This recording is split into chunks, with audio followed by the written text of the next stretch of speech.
são os próprios sistemas de amortização. E esses sistemas têm algumas diferenças, né? Então, o que a gente vai ver é isso aqui nesse último ponto do capítulo 1, tá? Que são sistemas de amortização existentes. Na realidade, são 3 tipos de sistemas de amortização e que nós vamos ver as características, as diferenciações de cada um deles. O que é uma amortização? Amortização é quando você faz um financiamento, você tem que pagar no financiamento 2 coisas. A amortização, que é o pagamento do principal, né? E os juros, que é a remuneração daquele empréstimo, né? Daquele crédito, tá? E aí, então, você faz uma prestação. Essa prestação, pelo período combinado, pelo período contratado, ela tem que fazer 2 coisas, né? Que é amortizar o principal, o valor principal, e pagar os juros correspondente àquele valor, né? O contratado, né? Então, o que é uma prestação? Prestação é composta de amortização mais juros, tá? Então, faz-se o empréstimo, calcula-se uma prestação, essa prestação tem que estar embutida 2 coisas. Você vai estar pagando uma parte do principal e está pagando uma taxa de juros, que é a remuneração daquilo que você captou, tá? Evidentemente, quanto maior for a taxa de juros contratada, maior seria a prestação, né? Porque você paga um juros maior, você tem a prestação. A amortização, ela é referente ao valor que você contratou, né? O empréstimo que você pegou. Então, existem 3 sistemas de amortização, que é o sistema Price, chamado sistema Price, ou sistema francês de amortização. O que é o sistema Price? Ele é o sistema onde a prestação daquele financiamento ela é constante. Então, que é os sistemas usados hoje, principalmente nesses empréstimos menores, né? Existem empréstimos imobiliários pelo sistema Price também, mas a maioria é por outro sistema, é o SAC, né? O sistema de amortização constante. Então, mas o sistema Price, então, se calcula uma prestação de acordo com uma determinada taxa de juros, usando o quê? Exatamente o que nós demos até agora, né? Falando sobre aquele sistema de série de pagamentos. Então, se calcula aquela prestação, que seria o R, vamos supor, se calcula aquele R lá vai ser a prestação constante, uma prestação fixa, né? De acordo com aquela nós encontramos na aula passada, não sei se vocês se recordam, a gente tinha um modelo de série de pagamentos, né? Então, por exemplo, R sobre 1 mais I, depois no mês seguinte, né, R sobre 1 mais I elevado a 2, depois R mais R sobre 1 mais I elevado a 3 e assim por diante, até N parcelas. Então, se eu tenho 20 parcelas de pagamento, eu vou ter no último lá R sobre 1 mais I elevado a 20, né? Isso aí, não sei se vocês lembram, somando essas coisas todas, eu tenho uma soma de uma PG, né? Essa soma de uma PG, ela vai ter um valor, né? Então, o valor do principal, né, digamos assim, seria igual a R, não é isso? Vezes 1 mais I elevado a N sobre 1 mais I elevado a N vezes I, né? Certo? Então, nós temos essa fórmula. Vou voltar lá só para vocês verem, lembrarem dela, né? Que é a série de pagamentos. É porque é através dessa fórmula que a gente calcula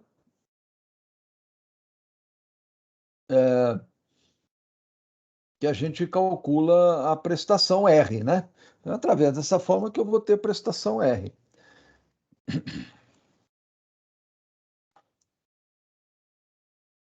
Na realidade, é uma série de pagamentos desse tipo, né?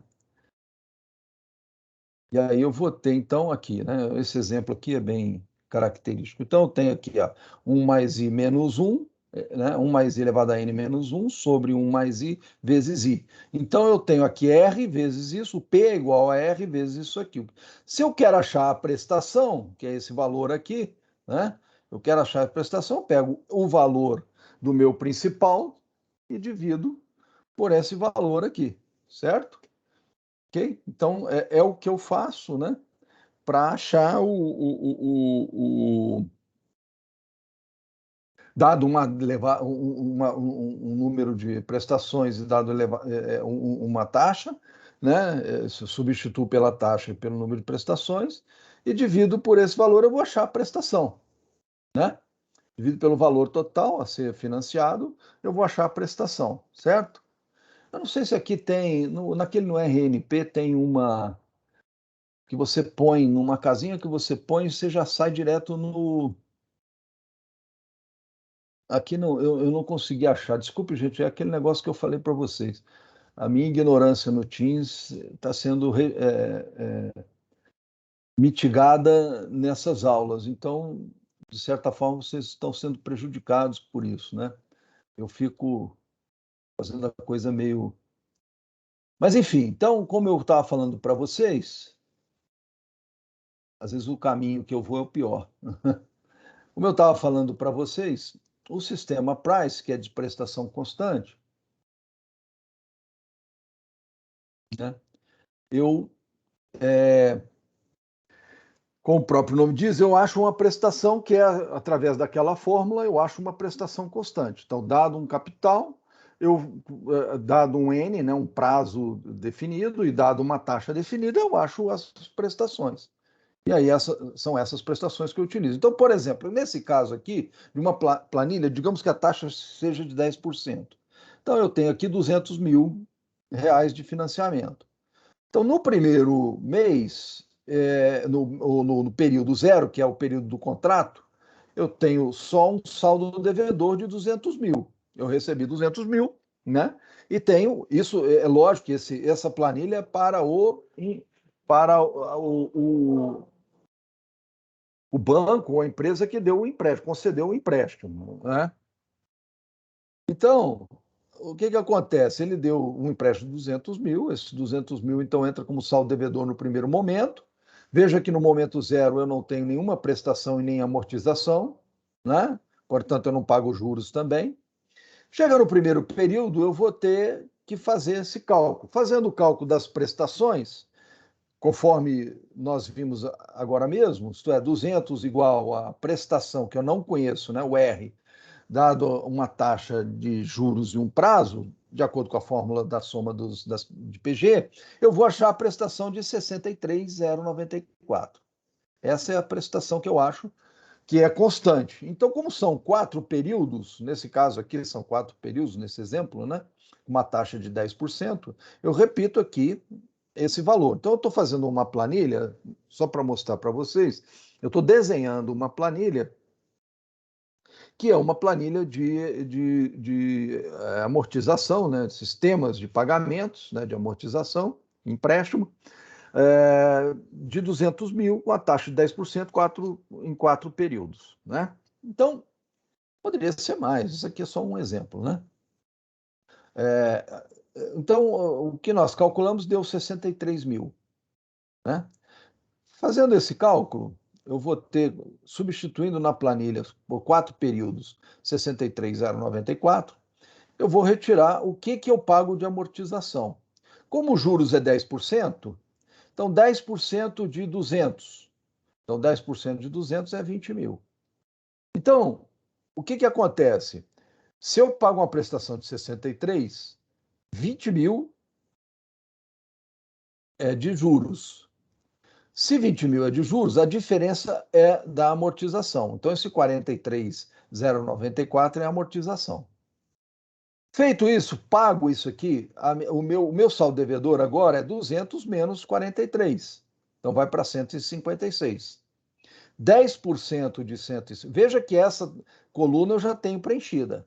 Essa aqui está preenchida, né? Então, visto que agora eu tenho 156,906, 10% disso vai dar 15.600 e pouco, né? Tirando de 63, eu vou ter 47. Essa é a amortização. Então, 156 menos 47, 109. 10% de 109 dá 10.900. Se eu paguei 63, eu estou amortizando 52, tá? Se eu amortizei 52, retirando esse valor, eu vou ter 57. Não é isso? Que é o que restou aqui. 10% disso vai dar 5.700. Então, isso aqui menos 5.700 vai dar 57. Ou o resultado disso vai dar 57, porque é o último valor, né? Vai dar 50. Evidentemente que eu tenho que amortizar tudo aqui. Aqui vai ter que zerar, né? Então, dado esse valor aqui, menos a taxa de juros de 5 e pouco, eu vou ter a amortização de 57. Então, eu zerei.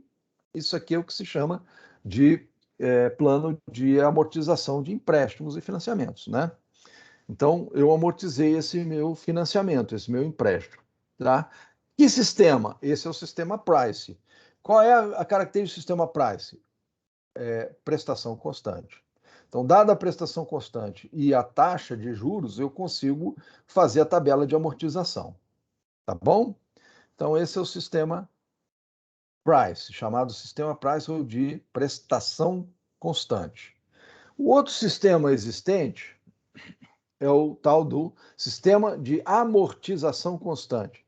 O que é constante? Como o nome diz, amortização. Então, como que o cara faz? Eu tenho lá 200 mil, mesmo empréstimo, né? Com a mesma taxa de juros. Mas como a amortização é constante e eu tenho 4 prestações, então eu vou ter, como é 200 mil, eu vou pagar amortizando 50 mil por período. Né? Se são 4 anos, eu estou pagando 50 mil por ano. Ok? Qual é a taxa de juros? 10%. Então, aqui, como é 200 mil, a taxa de juros aqui é 10% vezes 200 mil, dá 20. Então, a minha prestação vai ser 70 mil. Veja que o outro deu 63 mil, né, a prestação. Ela é menor no início, mas ela é sempre constante. Esse aqui, ela vai diminuindo. Por quê? Porque como ele é amortização constante, a taxa de juros, né, ela vai diminuindo numa progressão maior. Então, por exemplo, aqui eu tenho, se eu paguei 70 mil, eu amortizei dá 50, aqui vai ser 150, aqui é 15 mil. Veja que os juros é menor do que os juros anterior lá, né? Então, se é 15 mil, né, 10% de 150, e mais a amortização que já foi calculada, já foi atribuída, eu tenho 65 mil. No próximo, eu tenho o quê? 100 mil, 100 mil é 10, 50 mais 10, 60. Veja que aqui já diminuiu, o valor já é menor do que o valor anterior, né? Do que o 63 anterior, que eu digo é do 63 do sistema anterior, né? Que é o 63 mil. E depois o último vai ser 55 mil. Então é aquele sistema que o pessoal fala, esse é o SAC, é o sistema de amortização constante, é o que o pessoal fala que é aquele sistema que você começa pagando alto e termina pagando menos, né? Vai diminuindo.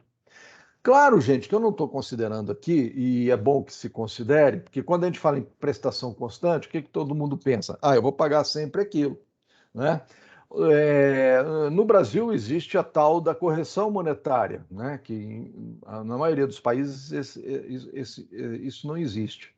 A correção monetária, cada ano que passa, né, todo empréstimo é corrigido o saldo devedor. Então, quando é corrigido o saldo devedor, a cada ano, ele refaz a tabela do sistema Price ou, no caso, do sistema de amortização constante.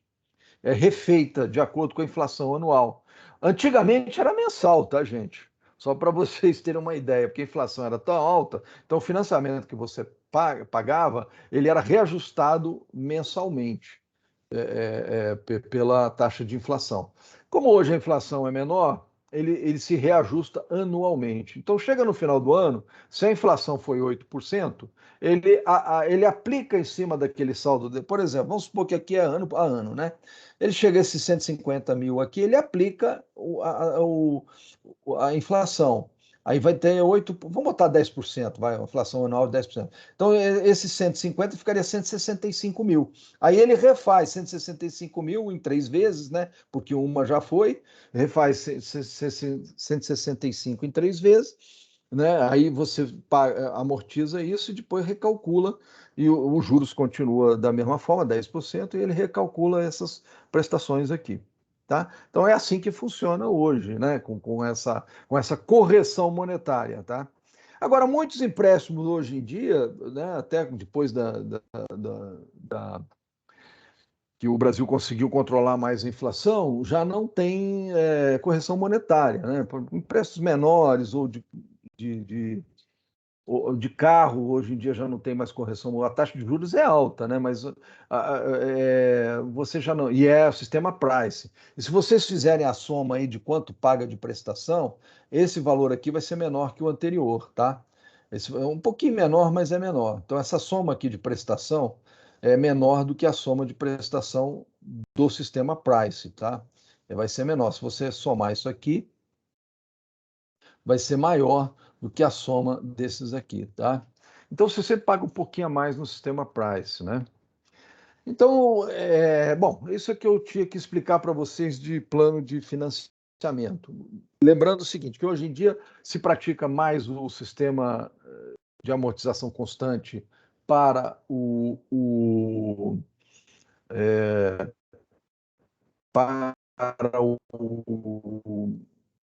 financiamentos imobiliários, que é de maior montante, e se pratica o sistema price para os demais financiamentos, sendo que a correção monetária depende muito do prazo do financiamento, né? Tem financiamentos que os prazos são menores, tem financiamento que os prazos são maiores, esses têm correção monetária. Os prazos menores normalmente não têm, mas eles embutem numa taxa de juros um pouco maior. Né? Então, de vez você pagar uma taxa de juros praticada de 10%, você vai pagar 12%. Por quê? Já está prevendo uma certa inflação, aí eles já põem lá embutida na taxa de juros, tá? Então, isso varia muito conforme as características. Existe um terceiro sistema que, na realidade, ele é muito simples, ele é apenas a média dos sistemas anteriores. Então, todas as colunas aqui, se você calcular a média dos sistemas anteriores, a prestação, evidentemente, vai ser a média dos sistemas anteriores. Então, ele pega, por exemplo, aqui, do sistema Price, que é 63, e do sistema, a primeira prestação, né? E o do sistema de amortização constante, que é 70, você pega, tira a média, você vai ter aqui o 66.547, tá? E aí, conforme, como o sistema de amortização constante, vai diminuindo as prestações, mesma coisa ocorre com o sistema misto, né? Esse é um sistema misto, se chama sistema Sacre, que é efetivamente o que a Caixa Econômica faz, tá? Ela faz uma mix disso aí, tá? Desses dois sistemas, tá? Que é o tal do Sacre que ela usa, né? Normalmente os bancos usam esses sistemas aí, tá? Que é uma média aritmética desses dois sistemas que nós vimos aqui, conversamos aqui agora, tá bom? Então esses são basicamente os 3 sistemas existentes de financiamento. Não existe outro, tá? São esses 3 aí que são utilizados. Repito, hoje em dia está se usando mais o saque, nem tanto o Sacre mais. A Caixa Econômica até já deixou, acho que, de usar o Sacre. Antigamente ela usava o Sacre e o Price. O Sacre era para os financiamentos de primeiro imóvel e os Price era para financiamentos de demais imóveis. Hoje em dia, eu acho que acabou, é tudo saque, com uma taxa de juros até mais razoável para o pessoal que é o primeiro imóvel, uma taxa de juros maior para quem é segundo imóvel, para construção, outras coisas assim, tá? Hoje o sistema de financiamento está muito mais fácil. Na minha época, quando eu quis comprar um apartamento, era a coisa mais difícil do mundo, era fazer um financiamento imobiliário. Você parecia que ganhava um prêmio quando anunciava, ó, você foi contemplado com financiamento imobiliário. Imagina, né? Você foi contemplado com um financiamento, uma dívida enorme. Esse era o modelo na época. Hoje em dia, como o dinheiro parece paradoxal o que eu vou falar, né? Mas como o dinheiro é abundante, e é verdade, tá? A gente fica pensando que não, tem dinheiro no mercado. A questão é que isso não é só Brasil, né? O Brasil também.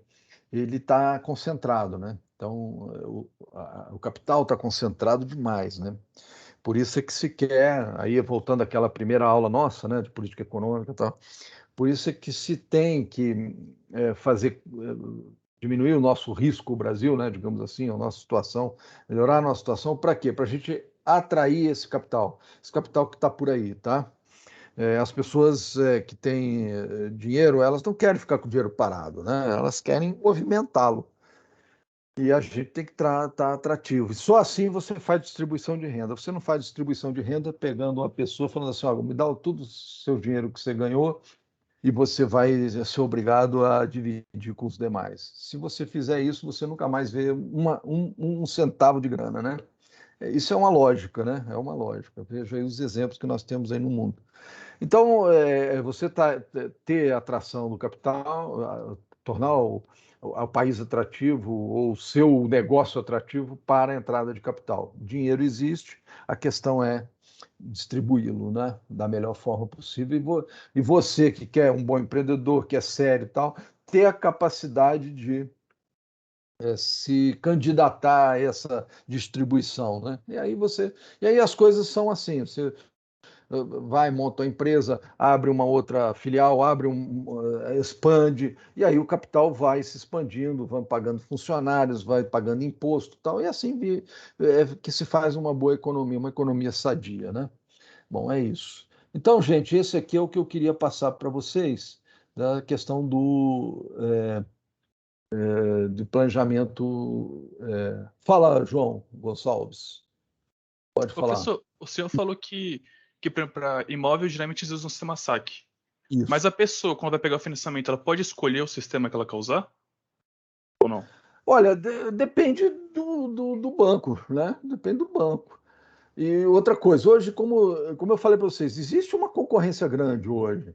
Se você tiver condições, né, ter uma boa renda, uma renda razoável e tal, e quiser fazer um financiamento de um imóvel, alguma coisa assim, de um valor razoável, também não muito grande, muito pequeno, mas que tenha assim, uns 500 mil, 300, 400, vamos supor, né? Estou aqui fazendo uma suposição. Você tem condições de fazer esse financiamento, você vai procurar quem faça um sistema saque, né? Se você tem preferência pelo sistema saque. Você paga menos, no entanto, você paga mais as primeiras prestações. Então, você pode chegar no banco e falar assim, não, eu quero o sistema saque. Agora, aí, às vezes, depende muito da instituição, né? E da situação. Você vai comprar um carro hoje, você não consegue o sistema saque. Vai comprar um carro, todo é price. Então, todos. Por quê? Porque para o banco é mais conveniente, aquelas grandes financeiras ou banco, é mais conveniente ter um sistema só, porque aí ele não fica negociando com o cliente, né? Ele não fica lá com o cliente, não, mas espera aí, mas eu quero o sistema saque, não, mas eu quero. Não, para comprar carro aqui nessa concessionária, vamos supor, estou te fazendo um exemplo, né? Para comprar carro aqui nessa concessionária, é essa empresa. Você quer pegar um financiamento de fora? Pode ir lá e pegar. Aí, cada um tem a sua liberdade, né? Mas aqui eu só te ofereço esse sistema price na taxa de juros tal. Inclusive, você não negocia nem taxa de juros, né? Você consegue. Aí agora você pode sair atrás de outro banco e falar, eu queria uma taxa de juros melhor. Aí o outro banco te dá. Né? Isso acontece. Agora, normalmente, os sistemas é mais difícil de negociação. Mesmo porque muito pouca gente sabe o que nós estamos conversando. Mas isso é comum, isso é uma coisa que todo mundo deveria conhecer. Deveria, né? Mas nós não conhecemos. Aí entra na outra disciplina, que eu acho muito legal também, que é a tal da finanças pessoais, que a professora Márcia dá. Né? O que é finanças pessoais? Você saber o que você está fazendo. Muito pouca gente sabe que existe esse sistema. As pessoas pensam assim: você fez aquele financiamento que a prestação diminui? É só o que o pessoal sabe, não é isso? Ou aquele financiamento que a prestação é igual? É só isso que eles sabem.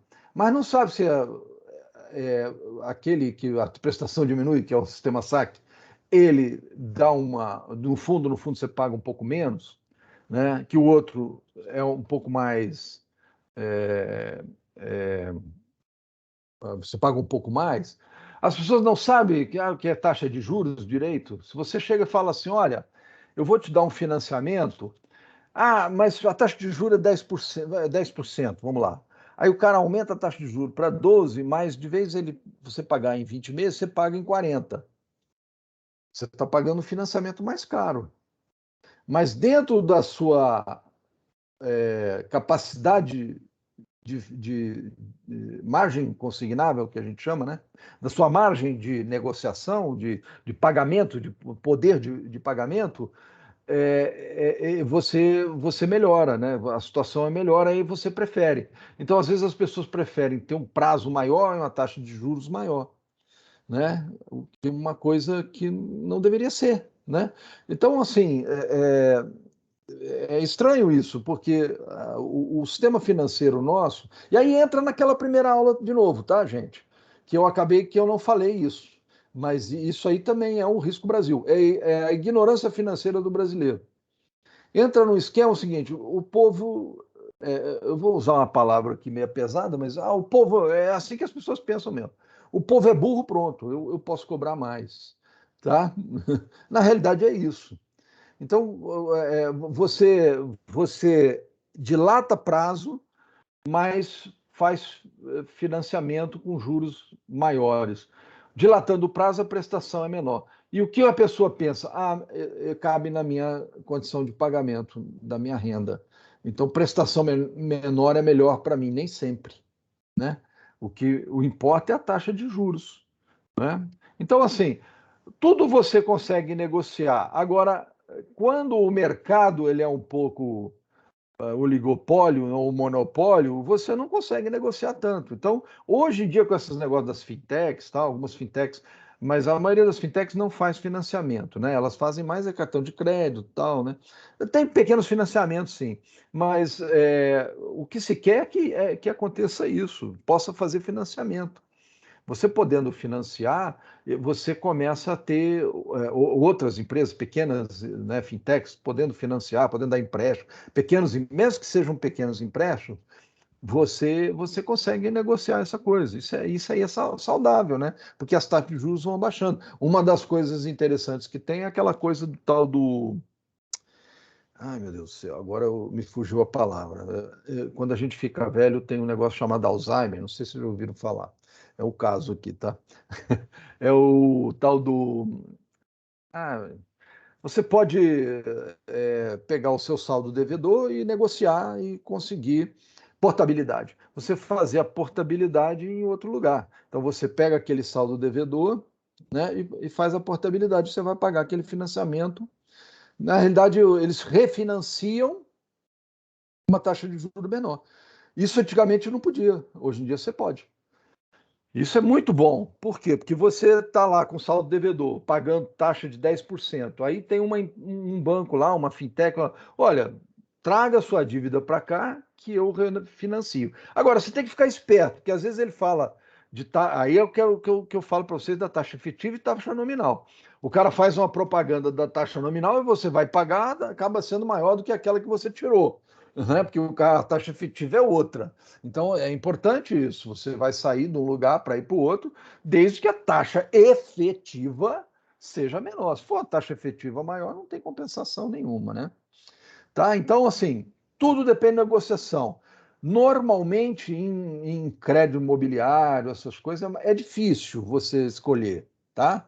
Normalmente. Agora, você pode escolher indo atrás de outros bancos. Hoje em dia, tem muitos bancos que fazem saque em empréstimos imobiliários e não o sistema Price. A maioria faz saque. Então, você pode ir atrás, ou o Sacre, né? Que é o médio. Às vezes chamam de SAM também, que é o sistema de amortização médio, né? Que é a média entre os dois.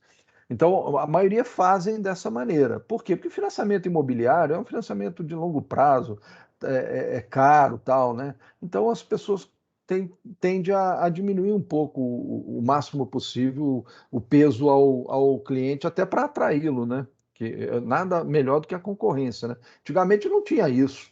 Você era premiado quando você conseguia um financiamento imobiliário, né? Hoje não, hoje você sai aí, você consegue financiamento imobiliário em qualquer banco e pode negociar taxa. tá? Então, eu não sei se eu respondi para você, João, mas era o João Gonçalves, né? É isso, tá? Quer dizer, depende muito do mercado, né? Do mercado. Em alguns lugares do mundo aí é muito fácil. Por exemplo, eu fui para Portugal uma vez, e eu morei lá um tempo, né? Fiz pós-doutorado lá, tal, fiquei lá uns 2 anos e pouco, quase que eu compro um apartamento lá. O que que acontece? Eles oferecem para você lá e é fácil. Outra coisa, quando a taxa de juros diminui, ele não vai esperar você chegar a negociar com outro banco e tirar daquele banco e renegociar a dívida. Ele mesmo calcula tudo e diminui a sua prestação. Tá? Isso é o que é interessante, né? Isso é que é concorrência, entendeu?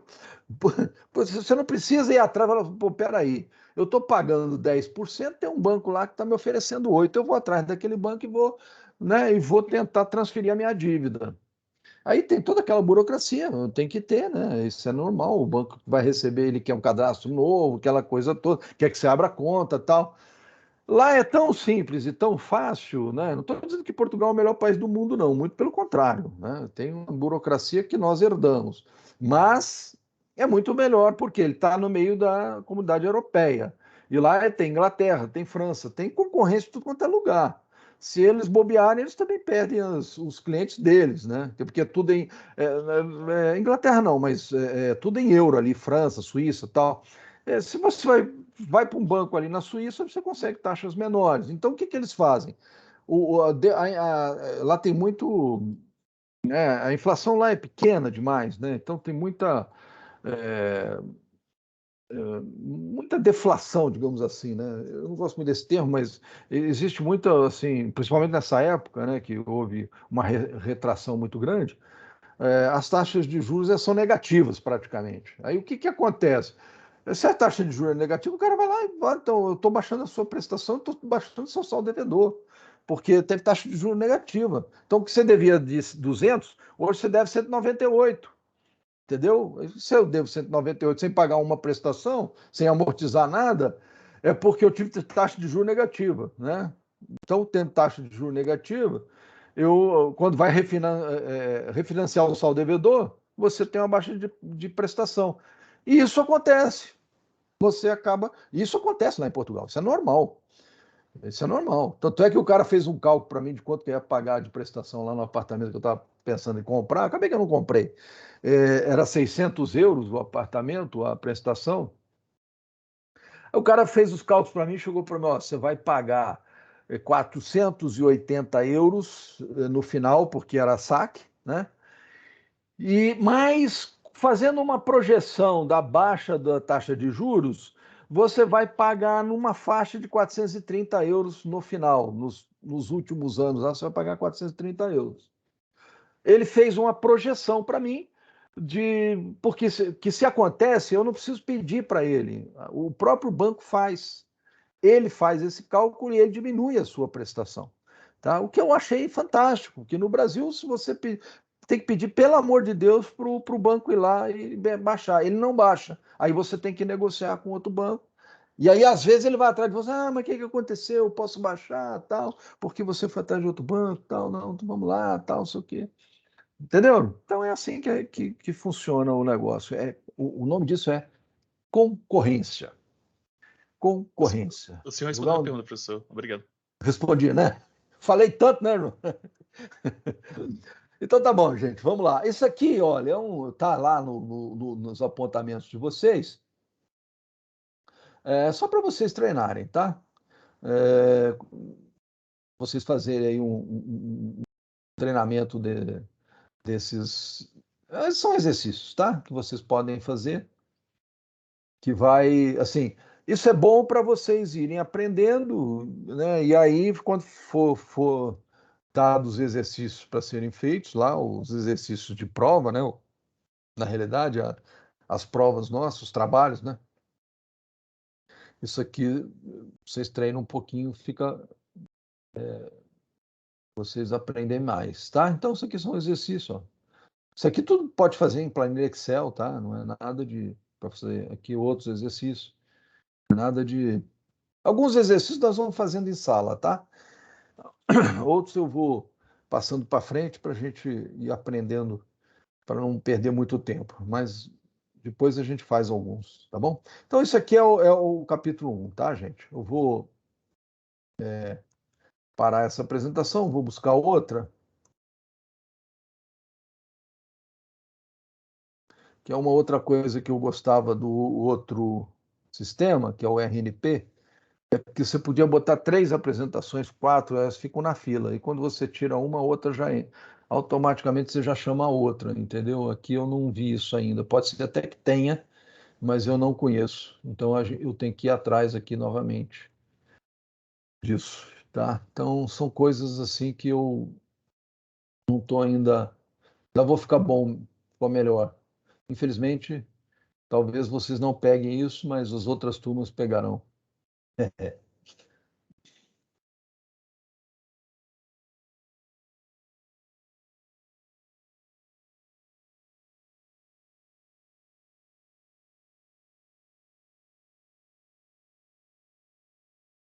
O capítulo 2, a gente já vai entrar em algumas indicadores, né, que são usados para a engenharia econômica, né?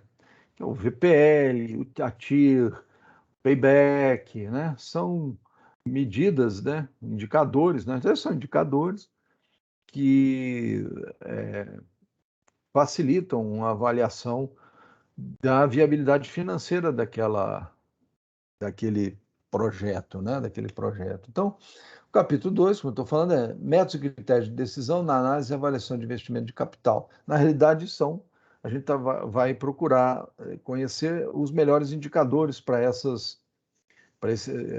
né, que são esses critérios para avaliação dos investimentos, tá? Então, como a gente tinha visto ali já anteriormente, a gente já visto aquela série de pagamentos.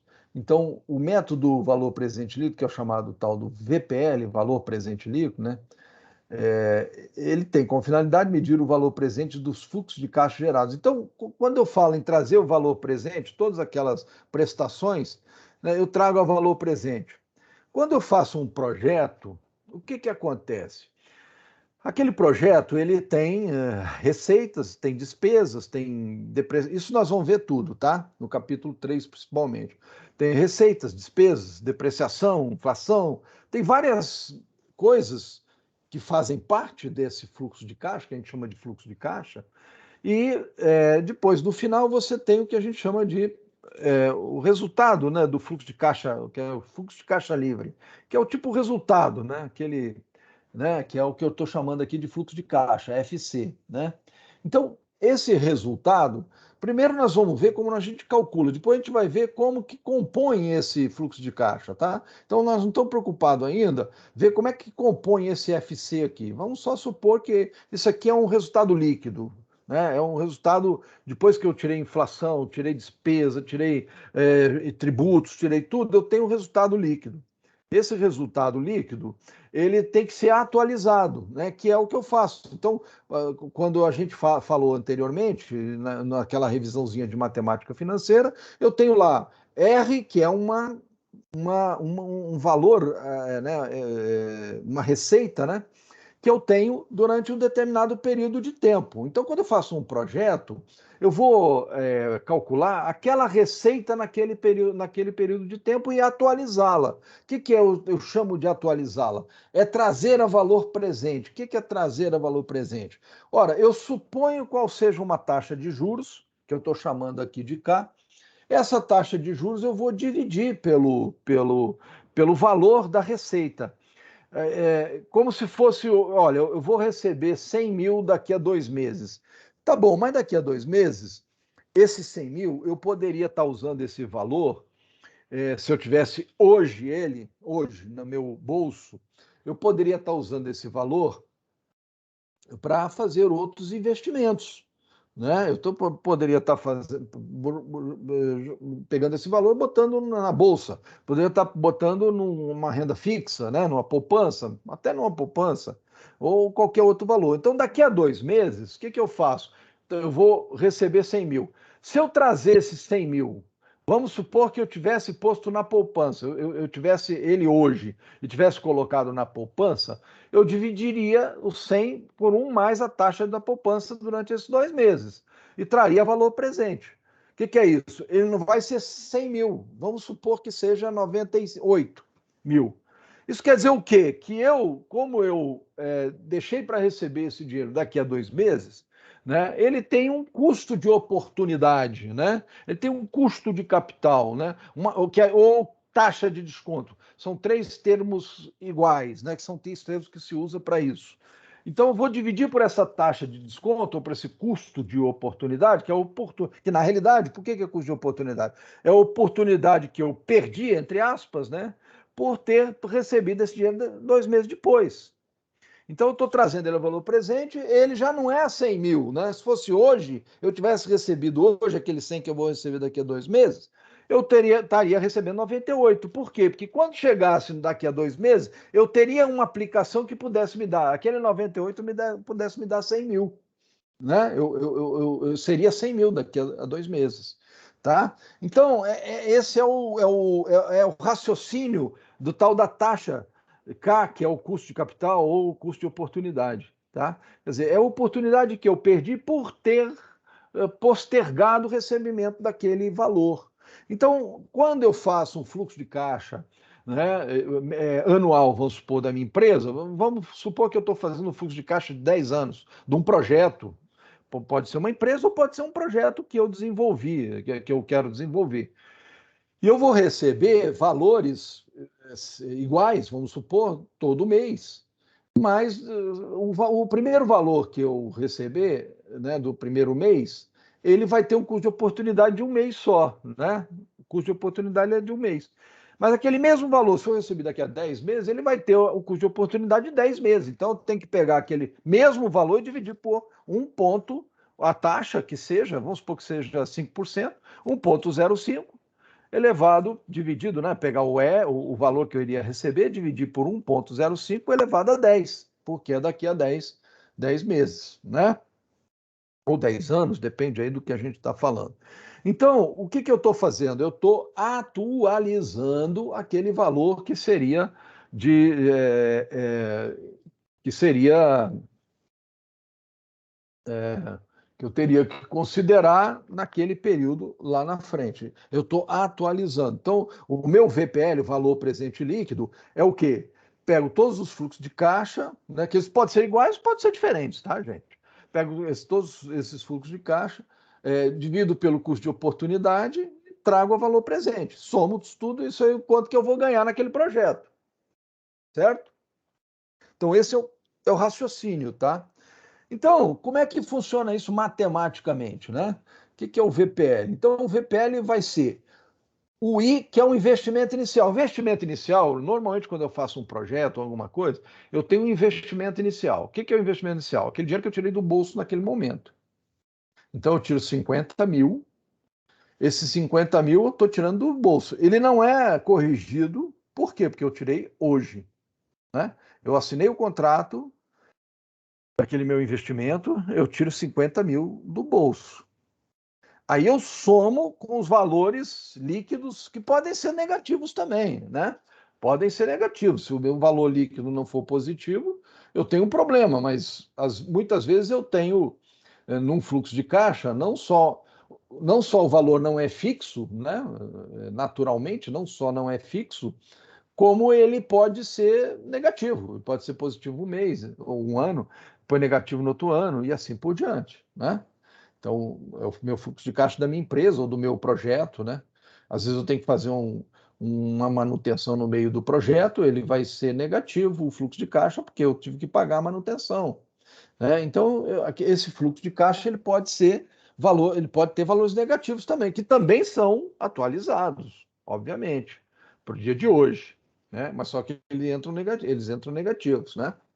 Então, a gente tem um investimento que, no fundo, é um valor negativo, porque eu estou investindo, eu estou tirando o dinheiro do bolso, mas eu vou receber um fluxo de caixa para aquele período T. Então, seria o somatório de T igual a N, N é o período todo do meu projeto ou do meu investimento, dividido por 1 mais K, K é a taxa elevado a T, né? Ok? Então, esse é um somatório, né? Trazendo a valor presente. Se o VPL for maior que zero, o projeto ele é viável economicamente. Veja que isso aqui é um valor determinístico, né?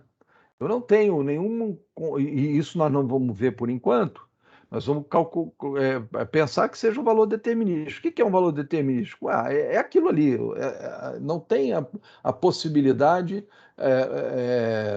pelos valores que eu calculei lá do fluxo de caixa, aqueles valores são os valores líquidos que eu estou estimando. É óbvio que a vida não é assim, né? Você sabe que se acontecer alguma coisa, o valor pode ser totalmente diferente daquele que eu previ, né? Mas isso nós não vamos nos preocupar com isso por enquanto, tá? Depois a gente vai falar sobre isso. Então, se você pega todos aqueles valores, divide pela taxa, né, 1 mais a taxa de custo de oportunidade, você trazendo a valor presente, e você diminuindo do investimento inicial, você vai ter o que a gente chama de VPL, valor presente líquido, tá? O VP, muita gente faz confusão, tá, gente? O VP é o valor presente.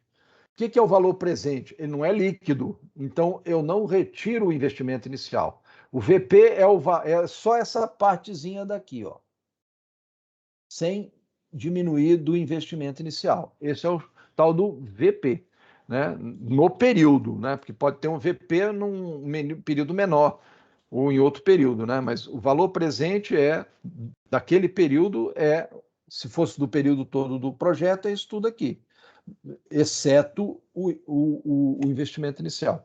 O VPL é retirando o I, que é o que a gente chama de investimento inicial, e fica como valor presente líquido. Tá? Se eu faço todo o meu projeto, calculo todos os meus fluxos de caixa, que nós vamos aprender como que faz.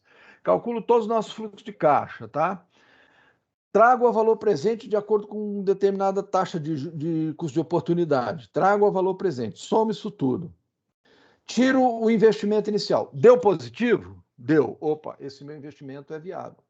Deu negativo? Opa, esse meu investimento não vale a pena. Repito, vamos considerar que os valores são determinísticos. Então, eu não estou pensando aqui na aleatoriedade do modelo, né? Mas espera aí, pode ter. Não, vamos esquecer isso por enquanto, tá? Mas isso existe. O que é? É aleatoriedade, né? Você acha que o valor que eu recebo nesse mês, vamos supor que eu receba por ano, o meu cálculo de meus fluxos de caixa de 100 mil por ano. Aí dá um problema lá, tem um ano que eu vou receber 80. Tem uma outra boom de venda lá, eu vou estar 140 mil, né, de receita, de resultado líquido, né, naquele período. Então, assim, ele tem uma volatilidade nesse processo, tem uma variabilidade aí que a gente não vai, que nós não vamos nos preocupar agora com isso, tá? Mas, enfim, então, esse é o critério. VPL positivo, o projeto é viável economicamente, tá? Então, como a gente estava falando aqui, FC o que é? Corresponde ao fluxo de caixa no 10º período. Então, naquele período T, eu tenho aquele fluxo de caixa, né? Normalmente, os exemplos mais simples em que a gente começa a trabalhar, a gente põe esse fluxo de caixa fixo, né? Um valor fixo, né? Mas não é, óbvio que não, mas é fixo, tá? Só para entender um pouco melhor. A gente vai dar um exemplo aí, vocês vão ver isso aí. E o investimento inicial, como eu falei para vocês. Então, eu vou fazer um investimento antes de qualquer negócio, né? Qualquer investimento que eu for fazer, eu tenho que desembolsar um dinheiro inicialmente, né? Para fazer jus àqueles custos iniciais, tal, aquela coisa toda. Cai o custo de capital, ou custo de oportunidade, ou taxa de desconto, depende muito de quem está falando nisso aqui, né? Tem gente que chama de taxa de desconto, tem gente que chama de custo de capital, tem gente que chama de custo de oportunidade, tá? E o somatório indica que deve ser realizada a soma de da data 1 até a data N dos fluxos de caixa descontados ao período inicial. Então, todos os fluxos de caixa daqueles períodos que nós consideramos, eu trago, como eu repeti, eu trago a valor presente. Empreenda o projeto se o VPL for maior que zero, porque o projeto torna-se, então, por essa lógica, chamado projeto viável, tá? Economicamente viável. Exemplo.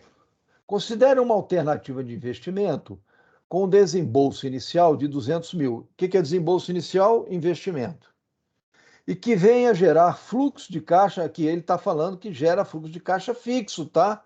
De 75 mil por ano durante 5 anos. Aí ele pergunta, o VPL calculado a um custo de capital de 15% ao ano será quanto? Então eu vou ter VPL igual a I mais, menos I, né? Mais, aqui é menos I, mais esse valor, essa série de somatória aqui, né? Essa série de valores aqui. Então, eu vou ter menos 200 mais 75 mil é o meu fluxo de caixa fixo, né? Nesse caso aqui, ele deu o exemplo, é fixo. Então, é 75 mil dividido por 1 mais 0,15.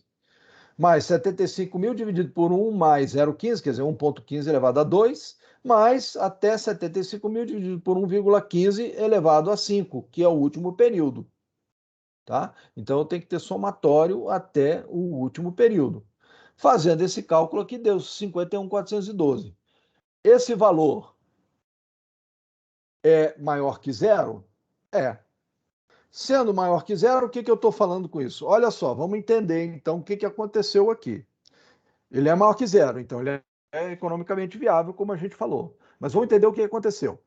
A empresa, vamos supor que seja um investimento, um projeto. Esse projeto, eu vou ter que desembolsar 200 mil. Eu estou fazendo um cálculo de fluxo de caixa, né? Aí eu tenho todos os critérios de fluxo de caixa e tal, que ele vai me render 75 mil no primeiro ano. No segundo ano, também 75 mil. No terceiro, também. No quarto, no quinto, 75 mil. Então, mas olha só, quando ele me render 75 mil no primeiro ano, pelo custo de oportunidade, esse 75 mil vai valer tanto, né? Não sei, 75 mil dividido por 1,15. Mas no segundo ano, esse 75 mil dividido por 1,15 elevado a 2 vai me dar um valor um pouco menor do que me deu o primeiro ano, certo? Mas é positivo, todos eles são positivos, que aí eu não tive valor negativo. Então, a soma disso tudo me dá um valor maior que 200 mil. Maior quanto? 51.412, tá? Se eu somar tudo isso aí, trazendo a valor presente, vai me dar um valor maior. Então, esse projeto é viável porque eu vou ganhar muito mais do que eu investi. Essa é a lógica, né? Estimativa, né? Essa é uma estimativa do meu projeto. Pela minha estimativa, eu vou ganhar mais do que eu paguei, né, no investimento inicial. Tá certo? Eu vou receber mais do que eu paguei no meu investimento inicial. A longo prazo não, há 5 anos, né? A longo prazo, não imediatamente, né? É, então, isso aqui é só repetindo o que nós já falamos. E agora, aqui, o conceito é um pouco diferente. É o conceito de taxa interna de retorno. O que é a taxa interna de retorno? É aquela taxa que vai me dar nos 5 anos. Veja que a taxa, o custo de capital que eu estimei foi de 15% no problema anterior. Nesse problema, o que eu quero saber é o seguinte: qual seria a maior taxa que eu suportaria? Né? Essa é a lógica. Eu estou fazendo um investimento e qual seria a maior taxa que eu suportaria para aquele investimento? Essa é a lógica da TIR, taxa interna de retorno. Quer dizer, qual é a taxa interna que eu suportaria para ter retorno ainda, ou pelo menos zerar o meu fluxo de caixa, zerar o meu VPL, melhor dizendo. Né? Qual seria a taxa? Naquele período, 5 anos. Qual seria a taxa necessária para isso? Tá? Que eu suportaria. Veja que quanto maior, melhor, né? Se eu suportar uma taxa maior, né, de custo de capital, melhor para mim, né? Por quê? Porque se eu tiver uma taxa real menor, porque a minha capacidade de suportar vamos supor, uma max desvalorização, ou então uma subida de juros muito alta, tal, eu tendo uma taxa de juros maior de TIR, eu suporto mais. Então, quanto que deu aqui? Só para a gente ter uma ideia aqui, ó. Veja que a TIR deu aqui, ó, 25,41%. O exercício anterior me dava 15%. Então, eu posso suportar até 25%, 25,41%. Eu posso suportar que o meu projeto ainda vai ser, se não for viável, ele vai zerar, ele vai equilibrar. Então, eu posso suportar até uma taxa de 25%. Tá? Esse é um outro indicador, né? É uma outra forma de avaliar. Tá? Por quê? Porque às vezes eu vou calcular essa taxa, porque essa taxa de 15% também é estimada. Né? Também estou estimando essa taxa de 15%. Não é uma taxa que é certeza que vai ter 15% no mercado. É uma taxa de custo de oportunidade estimada. Estimada pelo aquilo que eu tenho interesse de investir, né? Pelo meu investimento, interesse de investimento. Né? Ela é estimada. Né? Mas eu consigo suportar muito mais do que aquilo. Ótimo, né? Se eu estou estimando uma taxa máxima, por exemplo, de 15%, mas a minha tira é de 25%. Isso quer dizer que eu tenho um colchão aí de possibilidades maior, né? Um colchão de suporte, né? A minha taxa de custo de oportunidade maior. Tá certo? Então, esse é o tal da TIR, tá, gente? Depois a gente vai ver melhor esse negócio da TIR, porque a TIR ela tem um probleminha, às vezes, que as pessoas calculam, porque isso aqui, se vocês forem ver, é um polinômio, né? A variável aqui é a taxa, é a TIR, né? Então, isso é um polinômio. Esse polinômio, se você não tiver um controle disso aí, você pode ter um cálculo de TIR errada, né? Por exemplo, se isso aqui for não convencional, o que é um problema não convencional? Se eu tiver valores positivos e negativos, quando ele é fixo assim, não tem problema. Mas positivo, negativo, como é um polinômio, esse polinômio ele vai ficar assim, ó, ele vai variar,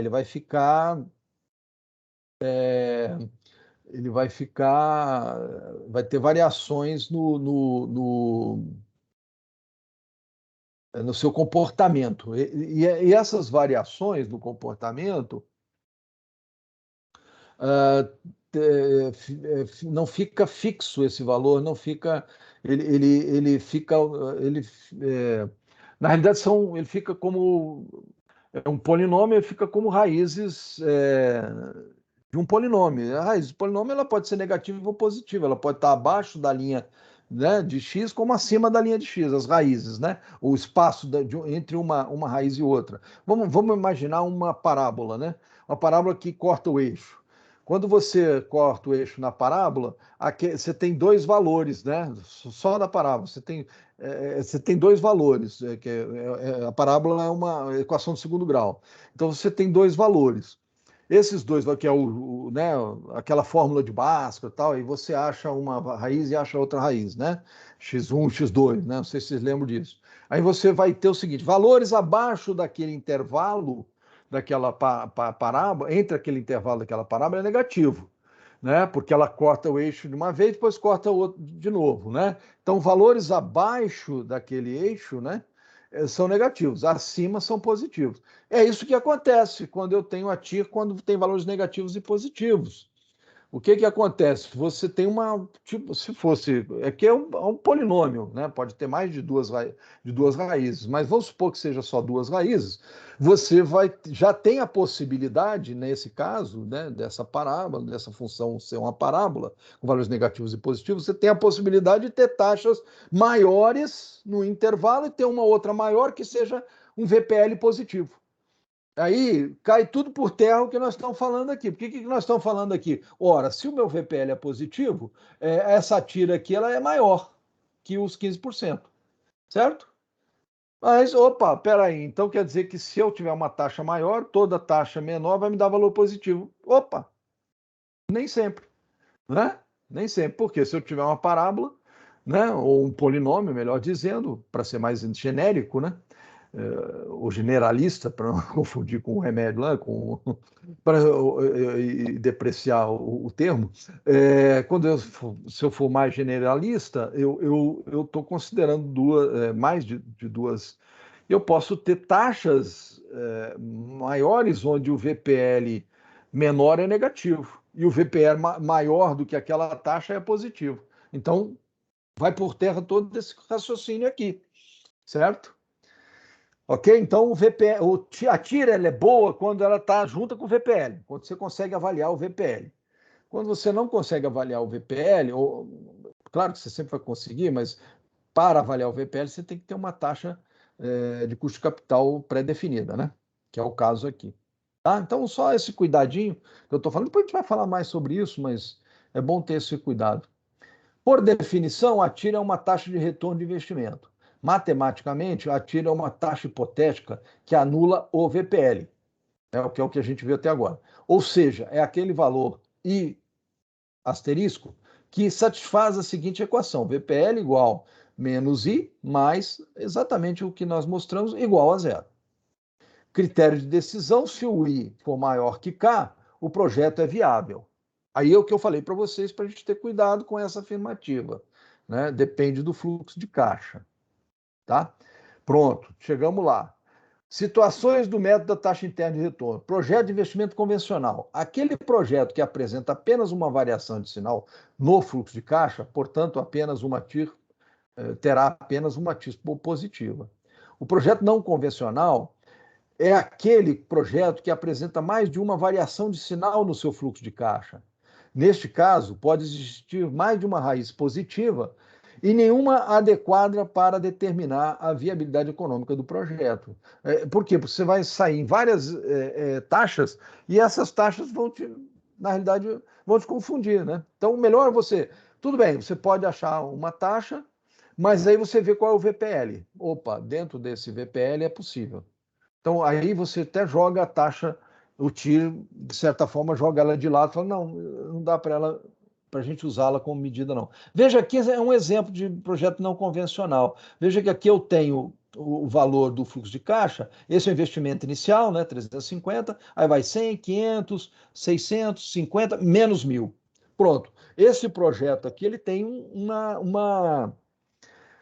ele vai ter raízes, né? Ele é tipo uma parábola, né? Ele vai ter valores negativos aqui, né? Então, ou então, pelo menos ele corta o eixo do X uma vez para baixo, né? Então ele é chamado não convencional. O projeto acima contém duas taxas internas de retorno. A raiz 1, onde tira igual a 7,55, e a raiz 2 para tira igual a 48,18. Se o I é 6%, que é menor que 7,55, que é menor que 48,18, o projeto deveria ser viável. Porém, não é. Neste caso, o VPL 6% dá menos 14. Olha só. O VPL de 6% dá menos 14. Por quê? Porque ele está justamente num ponto onde a minha taxa ela é menor, mas ela está no VPL negativo, né? Por causa do comportamento do fluxo de caixa. Então, apenas se estiver entre 7,55 e 48, o projeto será viável. Por quê? Porque ele tem uma parábola, aí a parábola do formato contrário, né? Ok? Aí é do formato contrário. Ele é negativo no início, depois sobe, depois vai para negativo novamente, né? Então, ele só vai ser viável quando ele está nesses dois intervalos aqui. Ok? Então, esse é o conceito interessante que vale a pena a gente ficar de olho, né? Eu estou falando isso, gente, porque a gente vê, olha só, a ANTAC, ela estava fazendo uma licitação em que ela exigia dos, dos projetos de investimento, dos fluxos de caixa dos projetos de investimento, ela exigia TIR, ela não exigia VPL, ela queria TIR. Aí parece que as coisas chegou um cara lá com uma TIR boa, né, assim, baixa, e ele escondeu que ele já tinha projetos anteriores, que ele tinha possibilidade de ser negativo VPL, mas ele escondeu aquilo, né? E a gente, como a gente estava fazendo uma consultoria lá para mudar esse conceito, a gente usou esse projeto. Não foi aceito tudo porque os projetos entraram, aí como eles estavam refazendo o modelo de avaliação para a licitação, eles, eles pararam tudo e a gente ficou avaliando aqueles projetos que estavam sendo propostos na época, né? E foi interessante porque tinha um projeto desse tipo. Quando você calculava o VPL naquela taxa, naquele intervalo, dava negativo o VPL. Mas a exigência deles é só a tira. Eles não estavam preocupados com o VPL no projeto. Então aí foi bom porque foi bem didático, né? Só, olha, você tem que olhar o VPL, a TIR, tudo bem, quer olhar a TIR? Tá, beleza, quer fazer. Mas a TIR associada ao VPL. Se você faz só a TIR, você pode ter problema, né? Exatamente isso aí, porque o fluxo de caixa aqui, ó, ele é negativo num determinado momento, tá? Então, essa é a preocupação que tem que ter, tá? Nessa medida TIR, tá ok, gente? Isso é muito importante, tá? Para vocês verem, o ANTAC é uma empresa séria. Quer dizer, na época da Dilma, né? Não era nem Dilma, era Lula. Então, não era nem tão séria assim, mas pelo menos a diretoria, os funcionários não, são todos sérios, né? Mas tem esse problema, tá? Porque você pensa que está fazendo um grande trabalho, chega lá, pô, e o cara não percebeu que isso aí é um fator extremamente importante. Porque a função não é linear, né? A função, quando tem valores negativos, tal, bom, nenhuma função é linear. Linear é só aquelas que têm valores fixos, que eu falei para vocês é muito difícil. Mas a função ela passa a ser então um polinômio com raízes, né? Negativas e positivas quando você tem um fluxo de caixa com valores possivelmente negativos em algum momento, tá? Bom, outra medida interessante é o tal do payback, né? O payback se representa o investimento inicial, como a gente tinha falado, FCT o fluxo de caixa no período T, K o custo de capital. O método de payback descontado consiste basicamente em determinar o período, né? Em determinar o valor T na seguinte equação. O valor T que eu estou falando aqui é o período, né? O período em que eu zero eu consigo pagar o meu investimento, resumindo. É o período do meu projeto em que eu consigo pagar o meu investimento inicial. Isso é payback. Então, atire a taxa. E o payback é o período em que eu consigo pagar o meu investimento, tá? Então, esse indicador é utilizado em conjunto com outros métodos, como VPL ou TIR. Isso sempre, tá, gente? O ideal é você fazer sempre todas essas análises para não cair no erro de usar um indicador desse só, né? Então, no exemplo aqui, eu igualo o I com o fluxo de caixa, o somatório do fluxo de caixa, e a minha variável aqui é o T, eu não conheço o T, né? Então, eu tenho aqui, por exemplo, 200 mil, 700 e tal, eu vou até um valor T aqui que eu não sei qual é, tá? Aqui, no nosso caso anterior, a gente sabia que o projeto durava 5 anos. Esse aqui é um tempo T qualquer. Se eu for fazer essa equação, calcular em relação ao tempo, né, eu vou ter. Isso pode ser feito por interpolação, evidentemente que isso o Excel faz, qualquer software hoje faz isso, né? O Risk Simulator, sem dúvida, não tem nem preocupação com isso. Então, esse valor T aqui, ele é calculado, veja que aqui, ó, o meu VPL, o meu VP, né, desculpe, porque é VP, não é VPL, né, que é o meu VP é 171 aqui. Né? Veja que no 171 ele não pagou o investimento inicial, que é de 200. Quer dizer, no terceiro período, ele ainda não pagou os 200 mil. No quarto período, ele paga com 14.123. Né? Mais o quinto período, veja que se a gente falasse em 15%, né, em taxa de 15%, no quinto período a gente tinha 51 mil e pouco, né? Então, porque é o 14 mil mais o valor atualizado do quinto período. Então, no quarto período, isto é, o meu projeto ele já paga no quarto período. Então, tem que durar, no mínimo, 4 anos. Se eu não durar 4 anos, eu tenho prejuízo nesse projeto aí. Isso é uma coisa muito importante, gente, para vocês entenderem o seguinte: quando se faz licitação de ferrovia, o que acontece numa licitação de uma ferrovia? Né? O que ocorre? Olha, o que o cara quer na licitação de ferrovia? Ele vai pagar um investimento alto. Ele entra com investimento alto quando ele entra na licitação e ele ainda tem que investir na ferrovia. Então, ele tem um investimento alto. Né? Quando ele inicia aquilo e tem um investimento alto, ele quer o quê? Um período maior. Por isso que os períodos de ferrovia são 40 anos, 35, 60 anos, né? Eles podem ter uma reavaliação no período de 20 anos, mas aí se prorrogável mais 20, depois mais 20 e tal. Aí, por quê? Porque aí você não fez aquele investimento que estava combinado quando você entrou na licitação. Aí você pode saltar fora. Agora, se você fez tudo direitinho e tal, então beleza, você pode continuar. Aí ele vai continuar e ele vai dar prosseguimento e vai ter o seu investimento pago, né? Então, por isso que o tempo também é importante. Foi uma das coisas que foram reavaliadas nesse novo governo, né, com esse ministro do transporte aí, porque as empresas, se fazia licitação, ninguém entrava. Por que ninguém entrava? O prazo era ruim, né? A rentabilidade, quer dizer, você tem que prever uma certa receita, né? Então, aquela previsão de receita não era aceita.